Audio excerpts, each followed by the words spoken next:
mohon izin saya pimpin doa dalam tata cara Islam.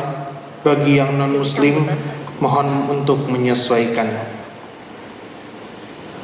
A'udzu billahi minasy syaithanir rajim. Bismillahirrahmanirrahim. Alhamdulillah hamdan syakirin hamdan na'imin hamdan yuafi ni'amahu wa yukaffi mazidah. Ya Rabbana lakal hamdu kama yanbaghi li jalali wajhikal karimi wa 'azimi sultanik. Allahumma salli ala Muhammad wa ala alihi wa ashabihi ajma'in.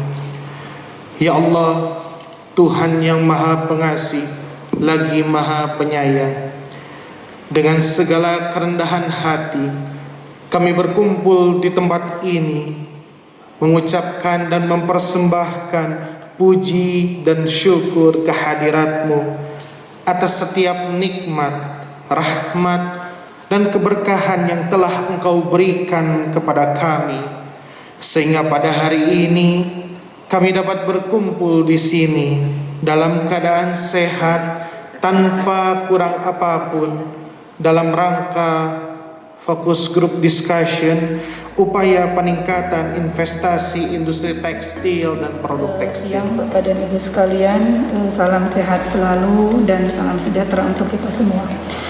Yang saya hormati Direktur Jenderal Industri Kimia, Farmasi dan Tekstil Bapak Ignatius Warsito.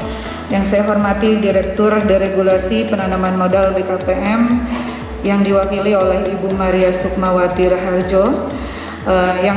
Yang saya hormati Direktur Ketahanan dan Iklim Usaha Industri Kementerian Perindustrian Ibu Binoni Menapitupulu. Yang saya hormati Kepala Dinas Penanaman Modal dan Pelayanan Terpadu Satu Pintu Provinsi Jawa Barat Ibu Noneng Komarangningsih. Yang saya hormati juga para peserta FGD baik yang hadir secara fisik maupun online via Zoom. Pertama-tama marilah kita panjatkan puji dan syukur kehadirat Allah Subhanahu wa Ta'ala, karena berkat hidayahnya, karunia-Nya, alhamdulillah kita bisa melaksanakan FGD di hari Jumat, insya Allah Jumat berkah ini dalam keadaan sehat walafiat, meskipun kita sama-sama ketahui bahwa saat ini pandemi COVID masih juga berada di sekitar kita. Bapak dan Ibu sekalian, Bapak Dirjen yang saya hormati, atas nama panitia pelaksanaan kami melaporkan kepada Bapak Dirjen terkait pelaksanaan penyelenggara FGD upaya peningkatan investasi industri TPT sebagai berikut, dan mohon nanti Bapak Dirjen untuk dapat memberikan arahan sambutan serta pembukaan untuk acara hari ini.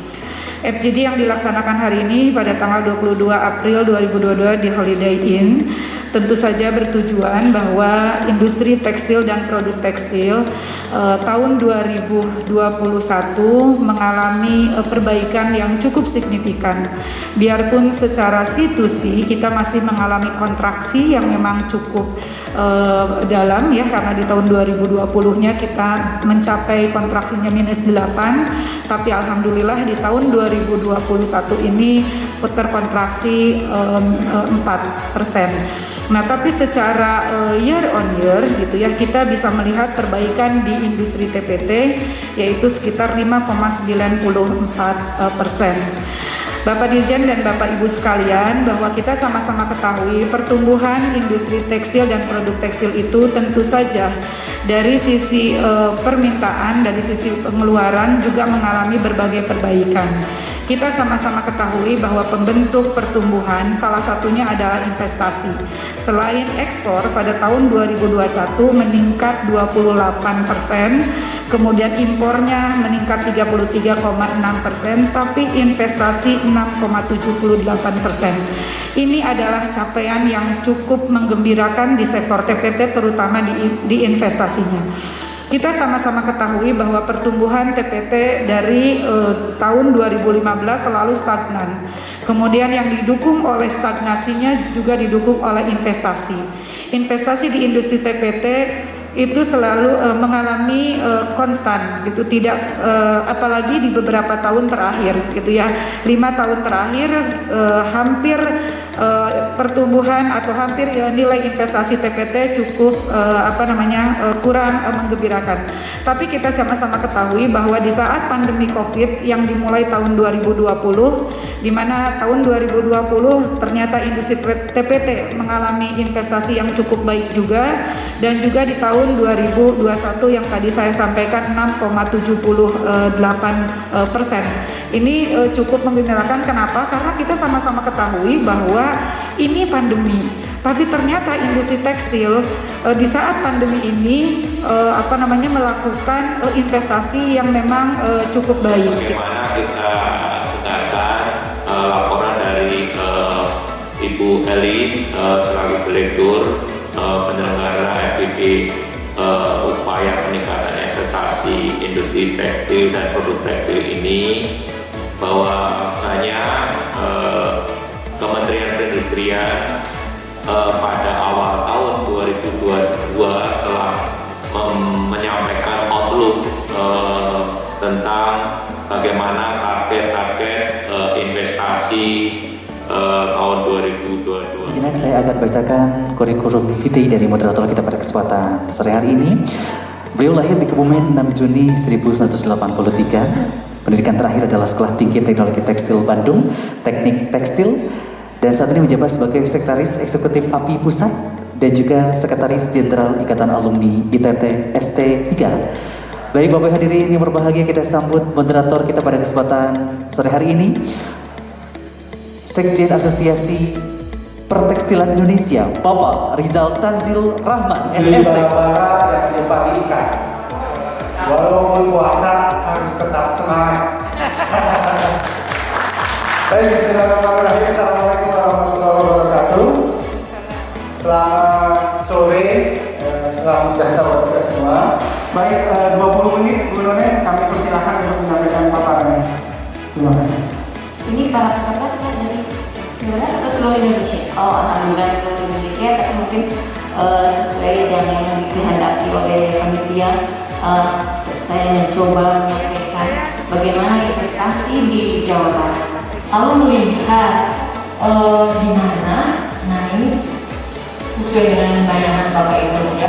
Kalau PMA pasti Bekasi, Karawang, Cirebon, Bogor, kemudian Kota Bekasi, sementara untuk PMDN ada Bandung di sana.